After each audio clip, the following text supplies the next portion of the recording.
السلام عليكم ورحمة الله وبركاته. الحمد لله وكفى وصلاة وسلاما على عباده الذين اصطفى. اللهم صل على الحبيب محمد صلى الله عليه وسلم. النهارده بإذن الله هنتكلم عن درس جديد هو ضرب حد جبري في حد جبري أو مقدار جبري. طبعا قبل ما نبدأ ما ننساش صلى على النبي عليه أفضل الصلاة والسلام وندعي لإخوتنا في غزة إن ربنا ينصرهم ويثبت أقدامهم. وبسم الله نبدأ. لا تحسب أن الدين بعيد عن حب وحياة، وبهجرك للدين ستحيا. يلا نتكلم عن درس النهارده هو ضرب حد جبري في حد جبري أو مقدار جبري. طبعا بس قبل ما نبدأ عايزين نعرف يعني ايه حد جبري ويعني ايه مقدار جبري، يعني ايه الحد جبري. قال لي الحد الجبري ده 3 حاجات عندي. اول حاجة عدد او عامل. تاني حاجة متغير. يعني ايه متغير؟ يعني اكس او واي، رمز مش معروف، متغير.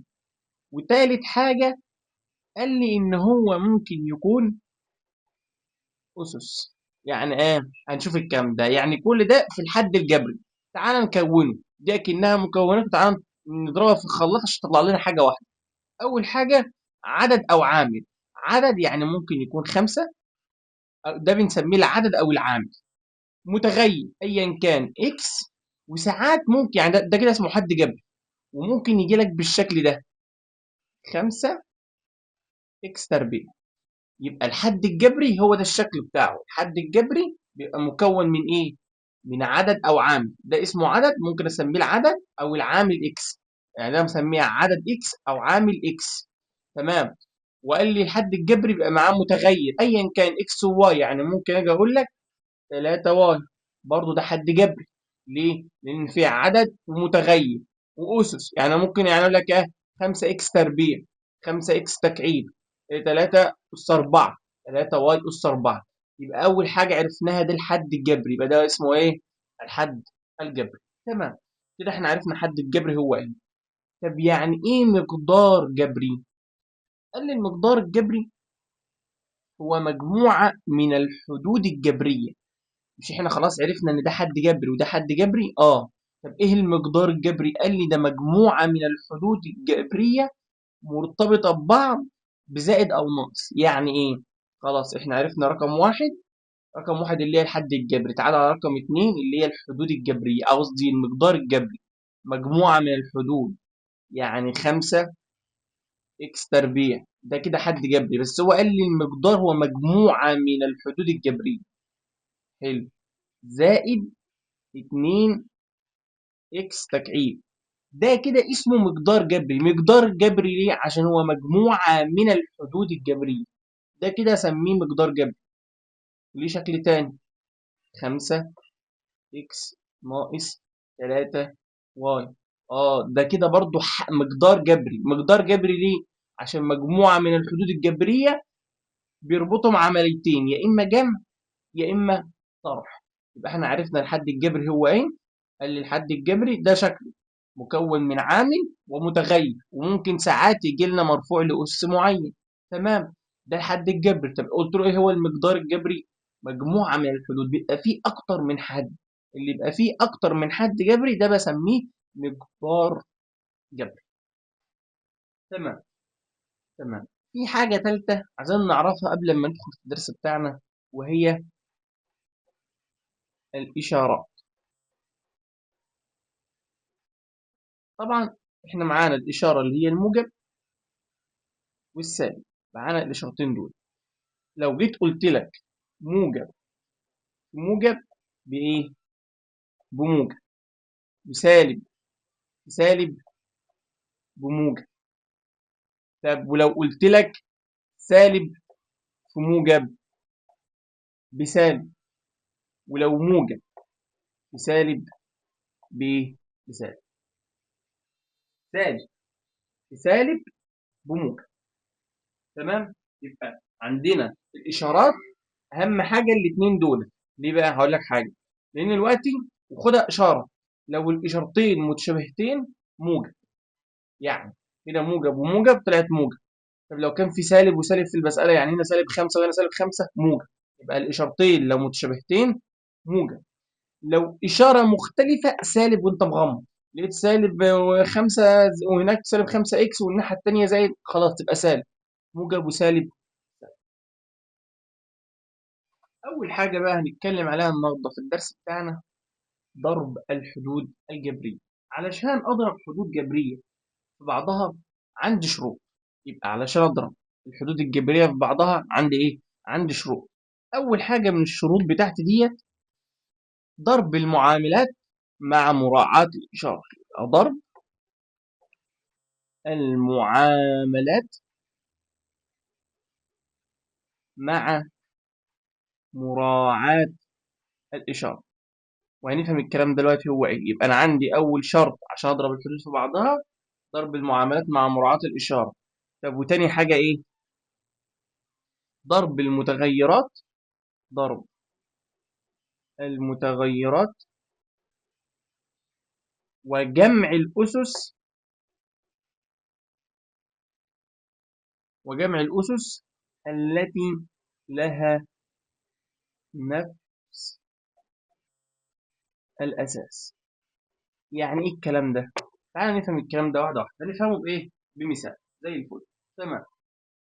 تعالى ناخد مثال عشان نفهم الشرطين. لو جيت قلت لك مثلا 5 إكس تربيع في 3 إكس بيساوي كام؟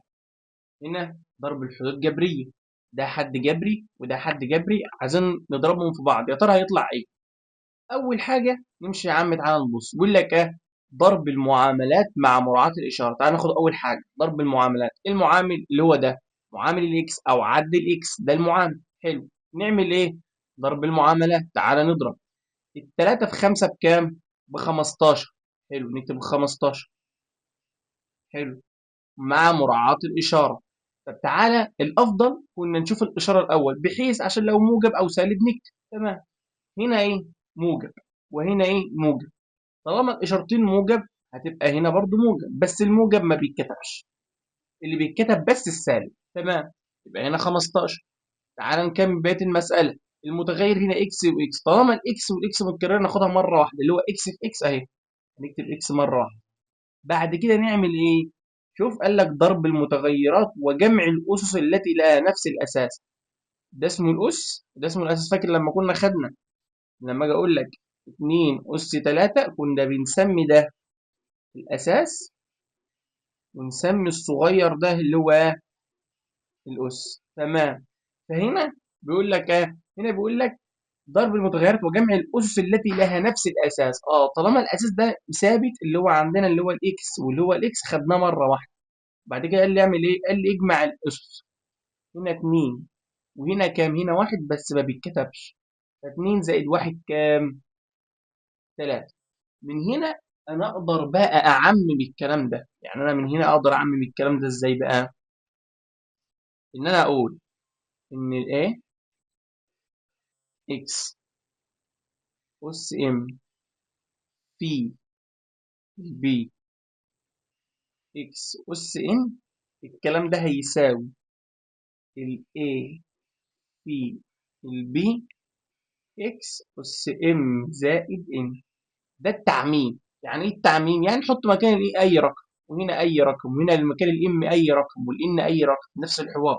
يبقى هنا اسمه ده التعميم. وسبحان الله المثال أهو طبقناه فوق. تعال A في ال B، قال لك هتخليهم ال A في ال B على طول. إحنا فعلا هنا ضربنا 5 في 3 ب15. وقال لك لو الاكس متشابهين نفس الاساس لها نفس الاساس ناخده مره واحده اهو ونجمع الاس. ام زائد ان اللي هو 2 زائد 1 كام؟ 3.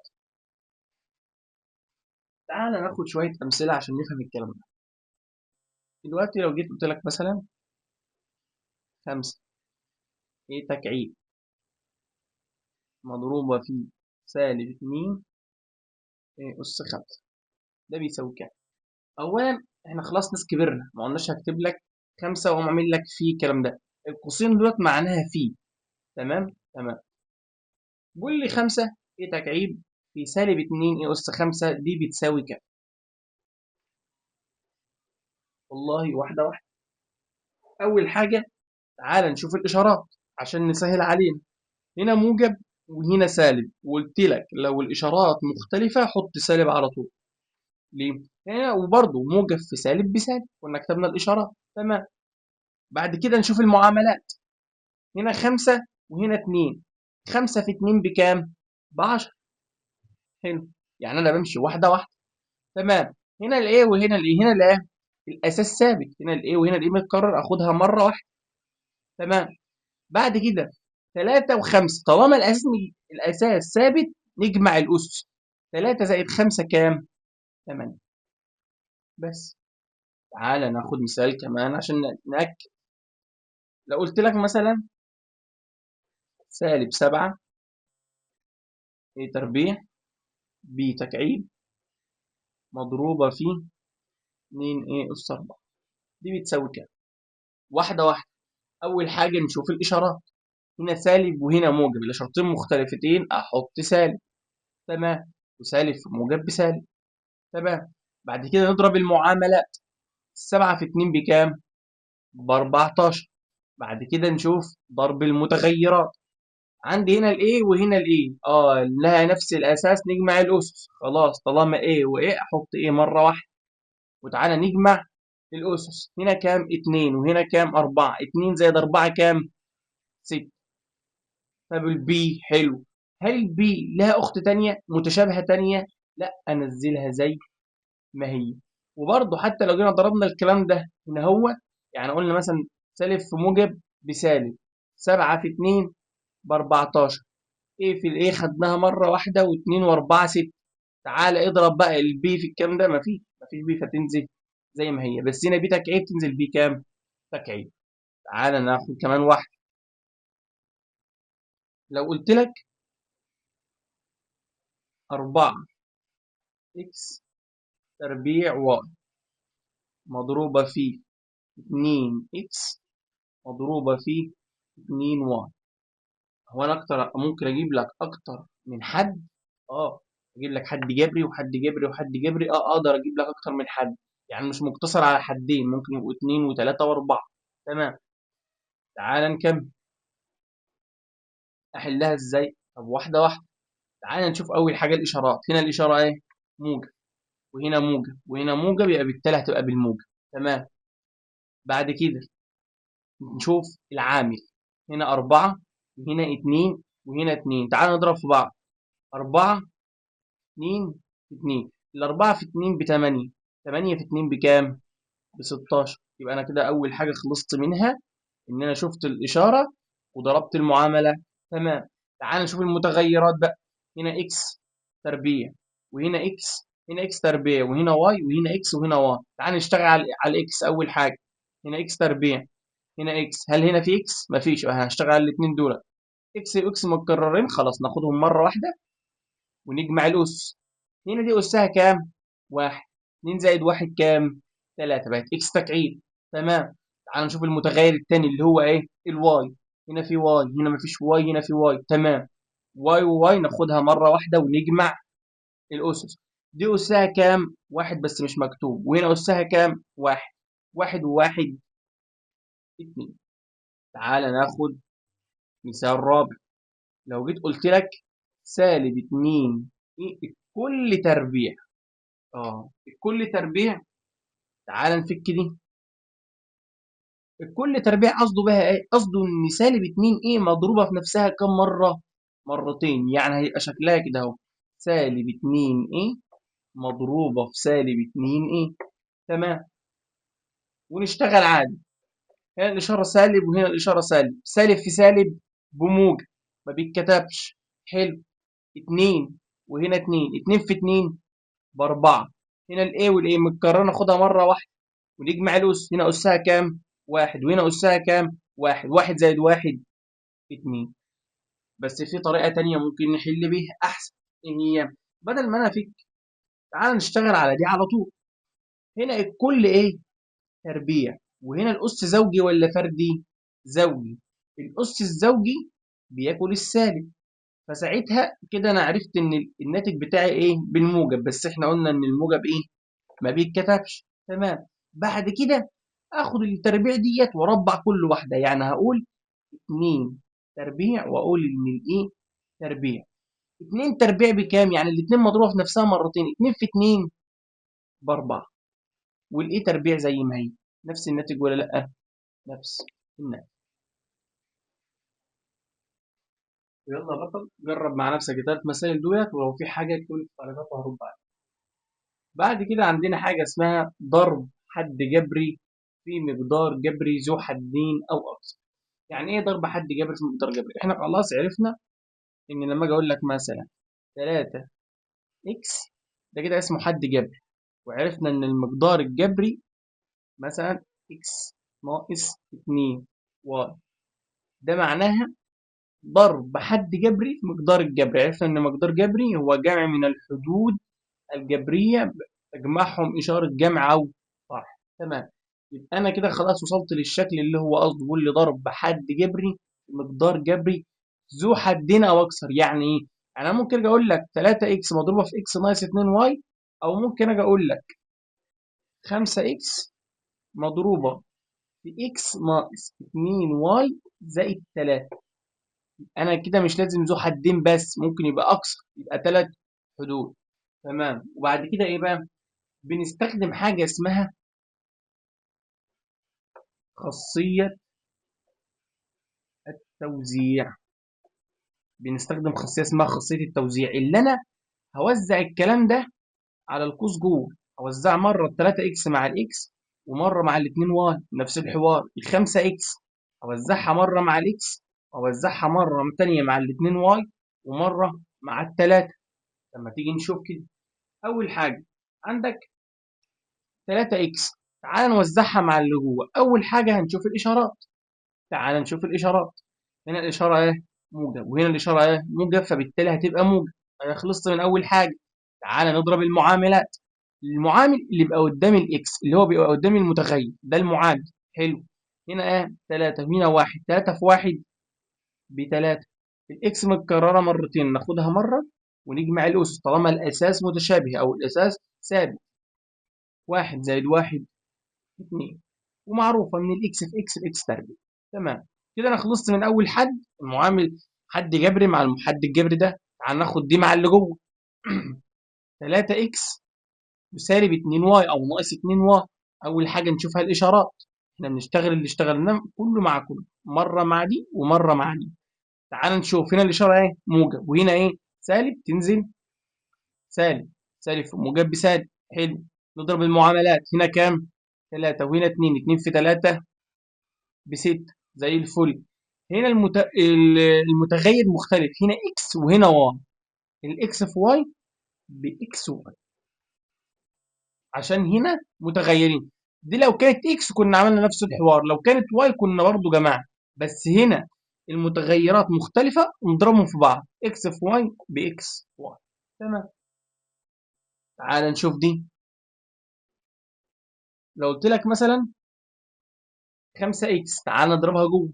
اول حاجة هنشوف الاشارات، هنا موجب وهنا موجب، فبالتالي موجب. نضرب المعاملات، 5 في 1 ب5، اكس في اكس خلاص عرفنا ان هي باكس تربيع. بعد كده نشوف الاشارات، هنا موجب وهنا سالب، فبالتالي هتنزل سالب، موجب في سالب بسالب. 2 في 5 ب10. اكس في واي قلنا باكس واي. تعال نكمل. هنا الاشاره موجب وهنا الاشاره موجب، هتبقى خلاص زائد. كتبتها ليه؟ عشان هنكمل المساله، اما انا لسه في بدايه المساله. 5 في 3 ب15 زي الفل. هنا الاكس هل تتضرب في حاجه؟ مفيش حاجه، تبقى تنزل زي ما هي. تمام، تعالى كده ناخد مثال كمان نأكد. لو قلت لك مثلا 2 اكس مضروبة في 3 اكس ناقص كام؟ 5، الكلام ده بيساوي ايه؟ أول حاجة نستخدم خاصية التوزيع. يبقى هنستخدم ايه؟ خاصية التوزيع. ايه خاصية التوزيع؟ اللي انا هوزع الحد الجبري ده جوه هنا مرة على الكلام ده ومرة على الكلام ده، اللي هو بوزع الحد الجبري في المقدار الجبري زي الفل. هتساوي الإشارات، هنا موجب موجب تبقى موجب، مش هتتكتب عشان في الأول عادي. 2 في 3 ب6 اكس، معلش هنا 3 اكس اكس في اكس خلاص عرفنا ان هي باكس تربيع. خلاص كده خلصنا من الحد الجبر الاول، ندخل على الثاني. 2 هنا موجب وهنا سالب، موجب في سالب بسالب، 2 في 5 ب 10. الاكس موجود حاجه تتضرب فيها؟ لا خلاص تنزل زي ما هي. ده اول مثال. تعال ناخد كمان مثال. لو جيت مثلا قلت لك 4 اي بي مضروبه في 3 ايه ناقص 5 بي تربيع زائد 3 اي بي. ده اكتر من حد، ما احنا قلنا ذو حدين او اكثر. تمام. تعالى نشتغل على المسألة دي. هنعمل ايه؟ هنستخدم خاصية التوزيع. هنضرب الكلام ده جوه مرة هنا اهو، ومرة هنا اهو، ومرة مع الكلام ده. تمام زي الفل. تعال أول حاجة تشوف الإشارات، هنا موجب وموجب، خلاص عرفت. 3 في 4 ب 12. هنا الإيه تتضرب في الإيه، تنزل زي ما هي. إيه تربيع زي الإكس، إكس في إكس في إكس تربيع، وهنا الإيه في الإيه في إيه تربيع. البي هل موجودة حاجة تتضرب معاها؟ لأ، تنزل زي ما هي. يبقى كده خلصت من الحد الجبري الأول مع الحد الجبري الأول. خلاص نكمل. هنا موجب وهنا سالب، تنزل سالب. 4 في 5 بكام؟ ب20. الاي في الاي ما فيش ايه، تنزل زي ما هي. هنا البي في البي تربيع، انزل بي واحده واجمع الاس. هنا دي اسها كام؟ واحد، وهنا 2. واحد زائد 2 كام؟ 3. نكمل المساله. هنا موجب وموجب، تنزل موجب. 4 في 3 ب 12. ايه في الايه ننزل ايه ونجمع الاس، يبقى ايه تربيع، والبي في البي بالبي تربيع. يلا يا بطل، جرب مع نفسك المثالين دولت، وفي حاجة وقفت معاك تقول في التعليقات وأرد عليك إن شاء الله. ممكن يجي لك مثال يقول لك اختصر لأبسط صورة، ويديك الشكل دوت وعايز هيطلع الناتج بكام، وبيقول لك بعد ما تطلع الناتج ضع الإكس بكام؟ باتنين. عايز الإكس اللي يعني بعد ما نطلع الناتج حط مكان الإكس 2 وشوف هتطلع بكام. تمام. أول حاجة نعملها إيه؟ هنستخدم خاصية التوزيع. بس عايزك ما تخافش، احنا نشتغل دي كأنها مسألة ودي كأنها مسألة. مش احنا دلوقتي كنا بنضرب حد جبري في مقدار جبري، بنضرب حد جبري في مقدار جبري. لو جيب لك المسألتين مع بعض يا عم كأنك مش شايف دي، واشتغل على واحدة واحدة. تعال نشتغل على دي فوق. هنقول دي يساوي، اضرب ده حد الجبري ده جوه هنا مرة وهنا مرة باستخدام خاصية التوزيع. وهنا موجب وموجب، 2 في 3 ب6، وعرفنا ان الاكس باكس باكس تربيع زي الفل. خلصنا من الاول. كمل. هنا في سالب، نزله. ليه هنا موجب؟ سالب بسالب. 2 في 2 ب4. الاكس معاها حاجه تنزل؟ لا، تبقى تنزل زي ما هي. خلصت الاولى. اكمل. هنا زائد، تنزل زائد. لو كانت ناقص تنزل زائد. ناقص. هنا زائد. كمل. ده اضربه جوه هنا مره، واضربه هنا مره زي الفل باستخدام خاصيه التوزيع. 3 اكس في 3 اكس ب 3 اكس تربيع، واحده واحده. 3 في 1 ب3. اكس في اكس في اكس تربيع، وهنا موجب وهنا موجب زي الفل. كمل. هنا موجب، تنزل زي ما هي. زائد 3 في 1 ب3. اكس في 1 باكس، او الاكس مفيش حاجه تتضرب فيها، تنزل زي ما هي. انا وصلت للشكل ده. تعالى نبسط الشكل شويه. ابسطه حاجه اسمها، هنستخدم حاجه اسمها جمع جمع الحدود المتشابهه. جمع الحدود ايه المتشابهه. يعني ايه جمع الحدود المتشابهه؟ والله انت عندك الحد ده يشبه للحد ده، يشبه له في ايه؟ في الاكس تربيع. يعني هنا اكس تربيع وهنا الاكس تربيع. الحد الجبري ده شبه الحد الجبري ده. جمع الحدود. هنا اكس تربيع وهنا اكس تربيع متشابهين. حتى هنا برضه، هنا اكس وهنا اكس متشابهين. تعالى بقى نجمعهم مع بعض. اول حاجه نشوف المعامل بتاع كل حد جبري. هنا 6 وهنا 3. 6 زائد 3 كام؟ 9. خلصنا من اول حاجه. اكس تربيع وهنا اكس تربيع، نجمع الحدود تنزل اكس واحد. اكس تربيع احنا بنجمعهم مع بعض. جمعنا المعاملات وهنا الاكس تربيع شبه الاكس تربيع خدناها مره واحده اهي، كده بنجمع الحدود الجبريه. تمام. خلصنا من الاكس تربيع، تعالى ناخد الحد التاني اللي هو الاكس والاكس. سالب 4 زائد 3. سالب 4 زائد 3 سالب 1. تمام. هنا اكس وهنا اكس، تنزل اكس، وكده كده الواحد ما بيتكتبش. تمام. هنا كأني بقول اللي معاك انت رايح تشتري حاجه من الدكان وانت عليك سالب 4 جنيه، وقلت لي خد 3 جنيه، فيتبقى تتباع عليك كام؟ جنيه، اللي هو سالب جنيه او سالب 1. وكده كده الواحد ما بيتكتبش. تاني الحته دي، جمع الحدود المتشابهه. عرفت ازاي ان الحد ده يشبه الحد ده؟ هنا عندك المتغير اكس تربيع واكس تربيع الاتنين شبه بعض، وهنا المتغير اكس وهنا المتغير اكس. تمام. تعال نجمعهم مع بعض. هنا الستة زائد 3 9. خلاص، وهم متجمعين شبه الاتنين شبه بعض، خدنا الاكس تربيع. خلصنا من دي. تعال على الاكس. سالب 4 زائد 3 بسالب 1. وهنا الاكس اهي خدناها، كده كده الواحد ما بيتكتبش. تمام. كده المسألة خلصت لسه. ليه؟ بيقول لك ضع الاكس ب2، يعني هشيل كل اكس دي واحط مكانها كام؟ 2. تعال. 9 مضروبة في الاتنين كام؟ تربيع. ناقص الاكس دي بكام؟ ب2. بيساوي 9 في 2 تربيع. 2 تربيع اللي هو كام؟ 4. يعني ديت اللي هي اكنها 9 في 4. نبسطها اكتر، 9 نزلناها اهي، 2 اس 2 يعني 2 في 2 بكام؟ ب4. ناقص 2.